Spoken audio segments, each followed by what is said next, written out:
এরপর আয়াত নম্বর 37 আল্লাহ পাক করলেন যালিকা দ্বীনুল কাইয়্যিম, এটি হচ্ছে সুপ্রতিষ্ঠিত দিন, এটাই হচ্ছে দিন কায়েম করা। তো দিন কায়েম করা মানে শুধু ক্ষমতায় যাওয়া যে ব্যাখ্যা, সেই ব্যাখ্যা ইসলামের নেই। দিন কায়েম করা, দিনের যে কোনো বিধিবিধান কায়েম করে, সেটা হচ্ছে দিন কায়েম করা। আর দিনের যদি মৌলিক বিষয়, যেই বিষয়টিকে কায়েম করার জন্য, যেই মৌলিক বিষয়কে প্রতিষ্ঠা করার জন্য আম্বিয়া রাসূলগণ প্রেরিত হয়েছেন, সেটা হচ্ছে এক আল্লাহর জন্য ইবাদত বন্দেগীকে সুনির্দিষ্ট করা। ওয়ালাকাদ বাআসনা ফি কুল্লি উম্মাতিন রাসূলা আন ইবুদুল্লাহ ওয়াজতানিবুত তাগুত। এক আল্লাহর ইবাদত হবে, আল্লাহর জমিনে আল্লাহ ছাড়া কারো উপাসনা হবে না।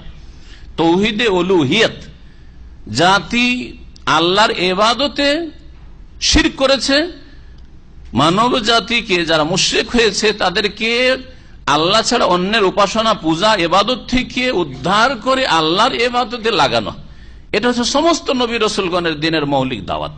সুতরাং দিন কায়েমের যদি মৌলিক বিষয় বলতে হয়, তাহলে বলতে হয় তাওহীদে উলুহিয়ত, তাওহীদুল ইবাদা কায়েম করা।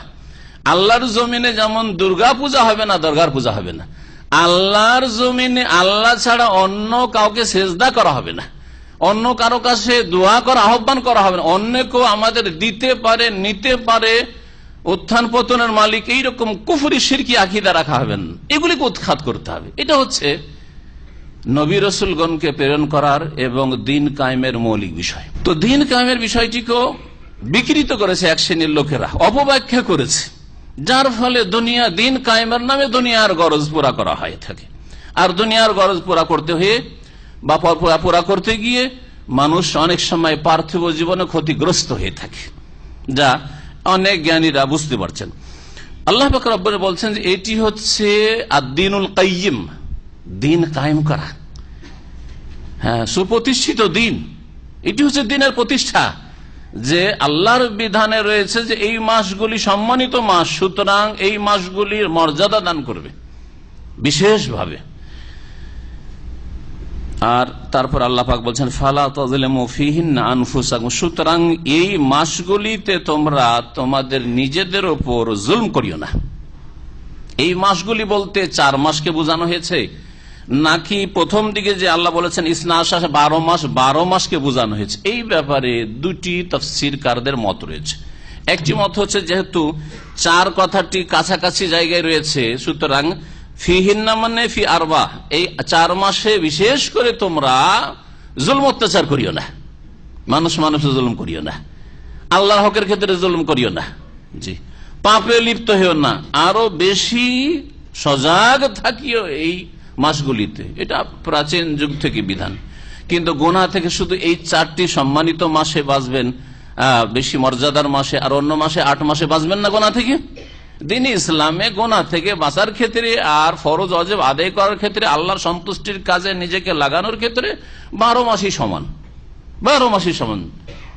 যে আল্লাহ রমজানের মালিক, সেই আল্লাহ হচ্ছে শওয়ালের মালিক, ওই আল্লাহ মুহররমের মালিক। শুধু রমজানের বেশি গুরুত্ব দেবেন একজন মুসলিম হিসাবে, অথবা জাহেলিয়াতের যুগের লোকেরা মুহররম যে বা রজব, যে 4টি মাস যে হারাম বলা হয়েছে, মাসগুলি কি বলা হয়নি? আপনাদের জিজ্ঞেস করি। 3টি পাশাপাশি রয়েছে, যেমন নবী করিম সাল্লাল্লাহু আলাইহি ওয়াসাল্লাম বলেছেন, জিলকাদ, জিলহজ আর মুহররম, আর একটি হচ্ছে রজব। এই 4টি মাস। তো 4টি মাসেই শুধু জুলুম করবেন না, অন্য সময় জুলুম করেন না, কখনো জুলুম করা যাবে না। জুলুম সবসময় হারাম, সর্বকালে হারাম, সর্বস্থানে হারাম। মক্কা মদিনায় জুলুম চলবে না, পাপ চলবে। অন্য জায়গায় পাপ চলবে নাকি? আরব দেশে শুধু পাপ চলবে না, আর বাংলাদেশে পাপ চলবে নাকি? হ্যাঁ, আরব দেশে মানব রচিত বিধান চলবে না, আর বাংলাদেশে আর অন্য কোন জমিনে মানব রচিত বিধান চলবে নাকি? আরব দেশে শুধু কবর মাজার পূজা চলবে না, আর বাংলাদেশে মাজার পূজা চলবে নাকি? ভারতে চলবে নাকি? না, কখনো চলবে না, কোথাও চলবে না। আল্লাহর জমিন আল্লাহর, সুতরাং আল্লাহর জমিন আল্লাহর ইবাদত হবে, স্থান হোক অথবা কাল হোক। ফালা তাযলিমু ফীহিন্না আনফুসাকুম, দ্বিতীয় দল মুফাসসিরিন বলছেন ফীহিন্না মানে এই 12 মাসের যে কোনো সময়, 12 মাসের দিন রাতে, তোমার লাইফে, তোমার জিন্দেগিতে তুমি কখনো জুলম অত্যাচার করিও না। নিজেদের উপর বলা হয়েছে, তার মানে কোন জুলম যদি কেউ করে, তাহলে তাতে সবচেয়ে বেশি ক্ষতিগ্রস্ত কে হয়? জালেম হয়, মজলুম হয় না। যেমন একটা লোককে খুন করলো কেউ, অথবা একটা লোকের টাকা পয়সা বেইমানি করলো, তাকে তো ক্ষতিগ্রস্ত করলো কোন দিক থেকে হোক না কেন, এরকম বহু জুলুম হইতে পারে। কিন্তু সবচেয়ে বেশি ক্ষতিগ্রস্ত কে? কে? জালেম। যার উপর জুলম হইল সে ক্ষতিগ্রস্ত, আর ওর চাইতে বেশি ক্ষতিগ্রস্ত হচ্ছে জালেম। এই জন্য বলা হয়েছে ফালা তাজলিমু আনফুসাকুম ফিহিন্না আনফুসাকুম, তোমরা এই 12 মাসে কোন সময় কখনো নিজেদের জুলুম করিও না। যে শিরক করে সবচেয়ে বড় জুলুম করে, আল্লাহর সবচেয়ে বড় হক নষ্ট করে, ধ্বংস করে, তাওহীদকে ধ্বংস করে, বড় শিরক হোক অথবা ছোট শিরক হোক। আর দ্বিতীয় জুলম হচ্ছে যে আমলের ক্ষেত্রে যেই ব্যক্তি পাপে লিপ্ত হয়, আল্লাহর ফরজে ঘাটতি করে, 5 ওয়াক্ত নামাজ ফরজ 4 ওয়াক্ত পড়ে, জামাতে নামাজ পড়া ফরজ ওয়াজিব ও ঘরে পড়ে, জুলুম করে। এইরকমই রোজা 30-29 রয়েছে, মাঝে মাঝে রাখে, মাঝে মাঝে রাখে না, যাকাত কিছু দেয় কিছু দেয় না।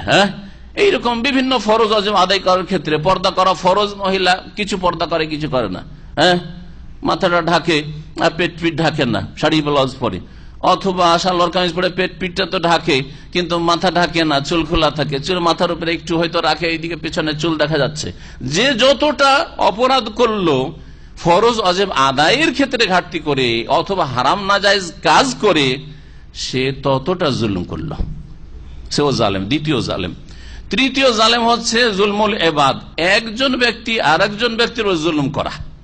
তাহলে জুলম কোরআন এবং হাদিসের ভাষায় 3 রকমের হয়ে থাকে। আল্লাহর তাওহীদের ক্ষেত্রে জুলুম করা মানে শিরকে লিপ্ত হওয়া, ফরজ ওয়াজিবে ঘাটতি করা অথবা হারাম নাজায়েজ কাজ করে মানুষের ক্ষতি করলেন কিন্তু আল্লাহর বিধান আপনি লঙ্ঘন করলেন, আপনি জুলুম করা।